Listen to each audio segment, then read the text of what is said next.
Calvin. Calvin Jonas Boga. C'est vrai que les gens peuvent dire que c'est jeune, mais moi, pour moi, c'est un cadeau de Dieu.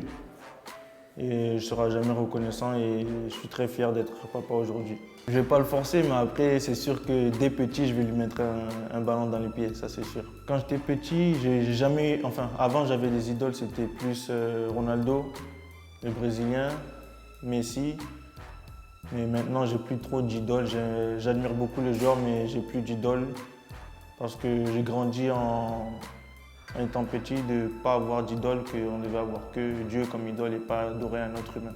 C'est un gros changement parce qu'à l'âge de 12 ans, de quitter Marseille, là où je suis né, aller à Londres avec ma famille. Mais c'est vrai que quand tu es petit, tu as beaucoup d'amis à l'école, au foot, au quartier. De quitter, c'était un peu dur. Après, comme j'avais la famille toujours avec moi, toujours à mes côtés, je pense que ça s'est très bien passé et je ne regretterai jamais mon choix d'être parti si tôt à Chelsea. Moi, je le connaissais déjà parce qu'il avait fait la Coupe du Monde des jeunes. Et c'était déjà un très bon joueur. Après, il est venu à Londres et moi, ma famille, c'est vraiment une famille accueillante, une famille qui est là pour aider les autres. Donc, quand il est venu, on l'a direct mis à l'aise. Parce que c'est vrai que c'est dur quand tu viens seul d'Afrique sans ta famille. Donc, comme nous, on est africains de base, on l'a accueilli quand on pouvait lui donner aussi de la nourriture africaine qui pouvait lui manquer. Et vraiment, c'est un bon gars, donc de rien. D'abord, j'ai accompli un de mes premiers rêves qui était de signer pro, footballeur professionnel. Mais maintenant, mes rêves, on va dire, c'est plus d'aller le plus loin possible, de gagner des grands trophées avec pays comme club.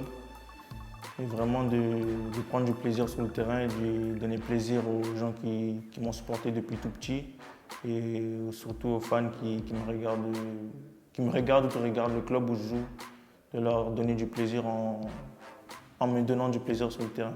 Maintenant, c'est devenu très important. C'est vrai qu'avant, c'était pas trop. Maintenant, c'était après le match de Deportivo. Je suis rentré à Paris et je me suis fait baptiser. Et depuis ce jour-là, je suis heureux.